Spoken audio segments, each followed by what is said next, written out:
Trump did a 180-degree turn on his Bitcoin stance. Bitcoiners are cheering. Bitcoin media outlets are excited. But what's the truth about his support for Bitcoin? Welcome back, everyone. That's right. All the crypto and Bitcoin media outlets, everybody's just touting Trump because he said the magic word Bitcoin, and on top of that, he's pro Bitcoin, and he's all about making sure he's going to keep the government away from Bitcoin, and all of these rosy headlines. And at the same time, he's pretty much just throwing whatever he can at the wall, right, to see what sticks. I mean, that the U.S. miners, right, should essentially have an outsized influence on Bitcoin, or the U.S. should be a powerhouse with Bitcoin mining, all of this stuff. And of course, the hopium dealers and the cheerleaders are just eating this right up like a bunch of pigs in a trough. They can't stop saying it. It gets the clicks, it gets the views, all that good stuff. But does he really care? Does Trump actually really support Bitcoin? I don't think so. I'm not really convinced of this at all. And you know what? There's a few fellow Bitcoiners that do agree as well. One of my favorite accounts. Love to get him on the show. At some point, we're going to get Predator to come and join us on the show. Now, I know sometimes his takes are controversial, but then again, all of our takes are controversial. So here we go. This pro-mining statement is not pro-Bitcoin. It's actually planting the seeds for a nation-state attack. Bitcoin mining is already way too concentrated in the United States. We need to be decentralized mining away from America, not centralizing it even more. To a certain extent, I can't disagree with him. I have heard proponents be either for the mining being in the U.S. because of the type of regulations that we have here. I've also heard people, of course, give this exact argument, and I actually can't disagree with him. I mean, to me, the decentralization of mining is incredibly important for Bitcoin and for Bitcoin's success. That being said, I truly enjoy the fact that it has no central point of failure. So if nothing else, it's excellent. It's just excellent game theory playing out. So yeah, I do think that countries are going to want to control a certain amount of mining.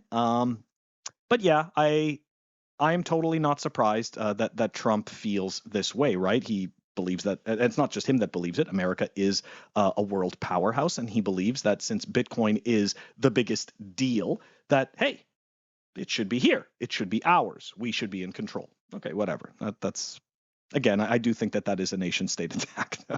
Anyways, okay. Let's continue on, right? Because Bitcoin Magazine is providing no shortage of Trump love. Some may even argue that they're kind of like a media arm of Trump. Who knows, David Bailey? Maybe you could shed some light on this. Anyways, all right. So the current homepage of Bitcoin Magazine is this op-ed written by Trump's former White House Deputy Press Secretary, Brian Morgenstern. Look at that. Spookiness levels off the charts. And yeah, there it is. Trump is the best choice for Bitcoin. And, right now, if you're looking at the political landscape, I would have to agree that he is, quote unquote, the best choice for Bitcoin. But I also understand that he doesn't really care about Bitcoin. He cares about himself. Okay.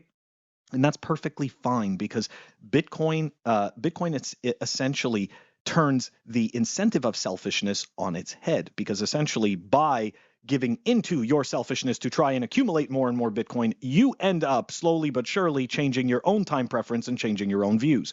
So it's a Trojan horse. Now, going back to this, right? Going back to Trump, he just wants to win the election, right? I believe that Trump is a narcissist, and I mean, we've had this discussion before, but I mean, all politicians are narcissists. Anybody in the public eye, absolutely, that wants power and control has narcissistic tendencies. So the idea, right, like the idea that he wants Bitcoin to win, I think is rooted in, I think it's rooted in a falsehood, because he wants to win, and he sees this very popular thing, or this thing gaining popularity, specifically as a voter issue. He sees this as a tool to meet his end. So yeah, I don't think he's necessarily good for Bitcoin, but in terms of the landscape right now, in terms of the lesser of two evils, yes, he's the best choice for Bitcoin. And then another tweet from Predator. Looks like Bitcoin Magazine is going to be the state-ran media when Trump gets into office. The spooks of the last cycle worked for Tether. The new spooks of this cycle work for Trump.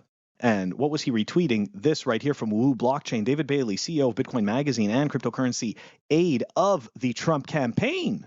Oh, interesting. Revealed that Trump asked if Bitcoin could be leveraged to solve the U.S. national debt problem. The Bitcoin Magazine team is advising Trump on developing a policy that is friendly to Bitcoin. Just a little bit of reality before I give my final comments on this. So here is a article out of CNBC. I know I can't believe I just said reality and CNBC in the same sentence. Don't hate me or hate me, whatever. All right, here we go. July 11th, 2019. All right, so look at that, huh? 2019, 5 years ago, almost 5 years ago, really close to 5 years ago. The American president said, and obviously it's when he was president, the American president said that the dependable and reliable U.S. dollar should be the only one real currency in the USA. This goes back to all the hopium cheerleaders, guys. I'm not trying to shit on Trump, and I'm not shitting on politicians saying Bitcoin. What I am doing is trying to bring this hopium back into reality. Realize that these people right now, they are campaigning. They are campaigning for your votes, okay? They are going to say things that sound wonderful. Donald Trump always says things that sound wonderful. So this isn't like, this is completely par for the course, right? We're not seeing something different. So the reality is that they're going to say all these wonderful things to get into office. And then once these people are in office, we're going to see what it is that they're actually going to do. But what I'm trying to do is help and make sure that you guys don't get set up for disappointment, right? Something I learned a long time ago, which for me has served me well, which is if you lean, you're destined to fall. Now, leaning can be many different ways. One of those leans is an expectation, right? We all, oftentimes when we are disappointed by something or someone, it is because we had created an expectation for it in our own minds. And when that thing doesn't follow through and doesn't meet those expectations, we become disappointed.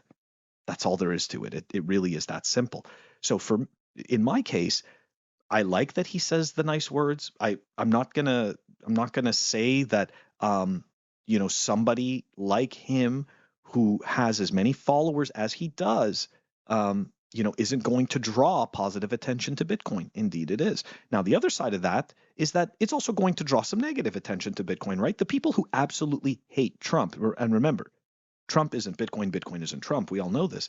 But to the people that absolutely hate him, some of them, a good percentage of them, are not going to be able to make that differentiation. They're going to see Trump and Bitcoin, they're going to see it as one, and they're going to say, I am voting against him. I don't like him. And so everything that he does, I don't like, even if something like Bitcoin is positive for everyone.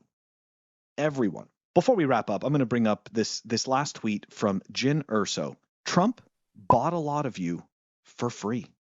And I got to say, she's not wrong in this particular case. I can't disagree with that. And I think that being in this space for as long as I have, seeing fellow Bitcoiners, myself included, right? I'm not excluding myself from this, because especially when I first came into this space, I was also a cheerleader for every single wonderful thing that somebody I liked would say about Bitcoin, right? Or if somebody had a big enough following, right? Somebody in the public eye says Bitcoin.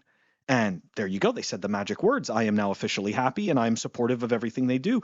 It's just not the case. Okay. And this is what we all have to remember. As much as we want to believe that when it's convenient that groups are responsible for something, in the end, it is all individual incentives. And if your individual incentive is to support a specific group, that is still your individual incentive. So we are going to peel it all the way back to that, okay? And these politicians, okay, government workers, all of this stuff, it's all individual incentives. And they are incentivized for themselves. And if they do not understand Bitcoin, which most people don't, they're not going to care. Their incentive is keep my job. Their incentive is get that vote. Their incentive is I need the power. Anyways, guys, just wanted to provide a bit of a different perspective because I know that a lot of the mainstream, so to speak, right? I guess we'll put it in asterisks, the more mainstream Bitcoin media outlets, they are going to blow smoke up your ass. And you know what I mean? The world is wonderful and Trump loves Bitcoin. And that is just not the truth. He loves himself. Anyways, guys, take care. That's what I wanted to talk about. I'll see you tomorrow.